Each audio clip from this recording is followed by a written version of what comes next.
What's up YouTube, Jeff back again, and today it is my 1 week follow-up on using the iPhone 14 Pro Max as my daily driver for an entire work week. I used it from Monday the 19th all the way through Monday the 26th of September, which just ended yesterday. I'm gonna give you guys all my thoughts, impressions, etc. Of course, I went back to my Galaxy S22 Ultra as my main device, as I knew I would. I mean, I'm a Samsung guy, and so I'll talk about why, talk about some of the things I did like. Of course, I'm still going to keep the iPhone. I always have one, use it for video. Before we get started, I do want to mention a couple of quick plug things that I want to get out of the way. You guys who have enjoyed the Lamicall stands, I also gave these away in the mystery boxes. These are now available in 6 different colors. So if you haven't checked out the new colors they have, I'll drop the link to Amazon. A lot of cool ones. I'm going to have some coming on the channel soon, so check that out. If you guys are going to be pre-ordering a Galaxy S23, S23 Ultra, or a Pixel 7 Pro, the mystery boxes, which are 100% free, I ship them out to people who pre-order the devices through me on my channel using this link. Check out my website link below. You can get your mystery box already. The Galaxy S23 Ultra box is shipping in February when the phones ship. Pixel 7 boxes will be shipping next month because that's when the Pixel 7 releases. Definitely check that out. If you still haven't gotten your mystery box from the Galaxy Unpacked in August, please email me, jeff@dopetechdaily.net, and we'll get you taken care of. In case anything got messed up in the mail, things like that, stuff has happened, just message me and we'll get it taken care of. So let's talk about it. I'm gonna kind of sit the S22 Ultra out of the way for a second. Let's talk about the iPhone 14 Pro Max. I use it for a week. Let's talk about some of the things that I like first. So let me take it out of this case. By the way, I love this case. There's a video on this case that's gonna be going live too. This is the UAG Monarch Kevlar Pro case. It's an absolute beast of a case. I hope they make this version of the Kevlar case for the S23 Ultra because I love this case. It's fantastic. But let's actually take it out so we can look at it. I mean, design-wise, this phone looks exactly like the iPhone 14. I almost called it the iPhone 14 Pro Max. It looks exactly like the iPhone 13 Pro Max because they look so similar, you can't tell them apart. The only thing that's really different is that the camera module is much beefier. It sticks out a lot more, protrudes a lot more. But in terms of the overall design, the polished sides, the only other real way to tell them apart is by seeing the dynamic island on the front. The display looks different a little bit because it doesn't have the notch, it has the dynamic island.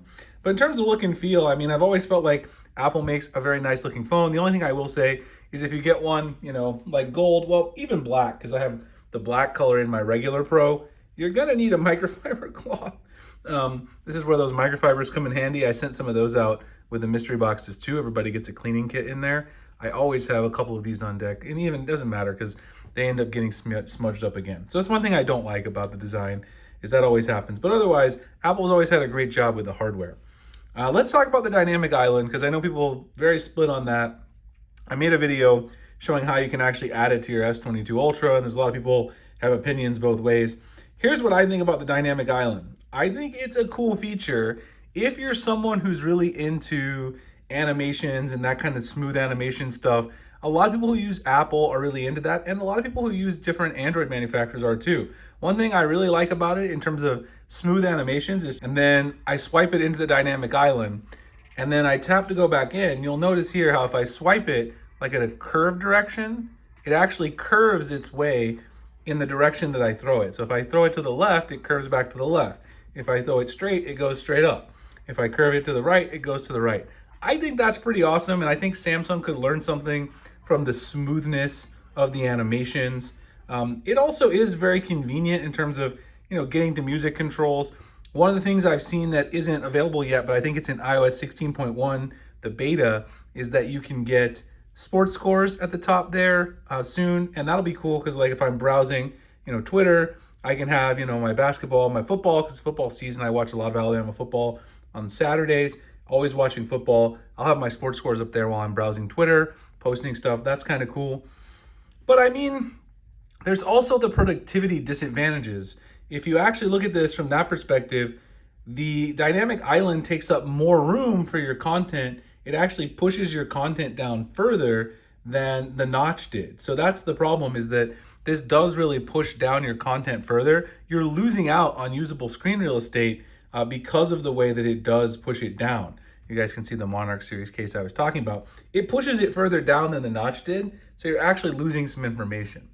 Some of the other things that are kind of annoying is just, you know, in a very un-Apple-like fashion, the way that the icons and time and stuff are situated around the dynamic island is not very symmetric. I know there's a couple of guys, I think Quinn from Snazzy Labs posted on Twitter, where he showed that, you know, the dynamic island isn't perfectly centered. You can actually see it there, like the distance from the do not disturb to the Wi-Fi toggle. Just not a very Apple design. You know, they really like things balanced. So I think that's kind of unfortunate as well. But overall, I don't really have a huge strong feeling about it one way or the other. I don't think it looks terrible, but I don't think it's a Marvel, you know, revelation or anything like that at the end of the day. Battery life has been good overall. I ran it with the always-on display for a few days. The battery life on the Pro Max was actually fine with the always-on display, but not nearly as good as I got with the 13 Pro Max. I got maybe, I don't know, 6 hours screen on time. That's really only maybe like a half hour to an hour more than I get on the S22 Ultra. That's not great for Apple because I was certainly getting, I mean, today I haven't used it a lot because I've been back to using the S22 Ultra as my main phone. So if you go into battery, I don't even know what the battery on time is today. You can see I haven't used it a ton today. Screen active, 1 hour and 8 minutes, but I don't know if that's exactly, you know, their screen active doesn't always necessarily mean you're on the device that long. But, you know, I think with this always on display off, I could probably get 9 hours screen on time, which is what I expect from the iPhone 13 Pro Max when I had it, kind of what I expect from this. The always on display, you know, is very, very polarizing as well. This I'm not actually a big fan of. I thought I would be a bigger fan of this than I am. It's just not really what I'm used to from an always on display experience. It is too bright when you set it up like in your room at night to go to sleep. It's distracting. It's also distracting when I'm trying to work because it's basically just my phone being on all the time, but in a super dim state, which is not what I want when I'm dealing with my always on display. So that's something to keep in mind. I think this is more of a miss than I thought it would be. I thought I would love seeing the wallpaper.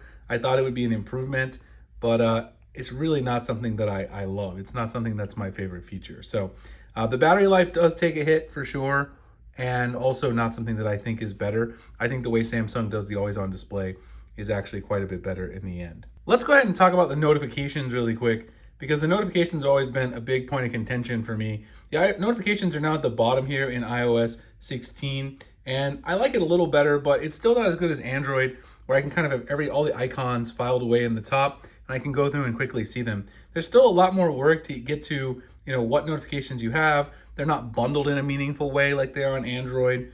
In my opinion, the bundling is much better on Android. It's easier to kind of go through them one at a time and get a quick glance. So I think Apple still has some work to do there.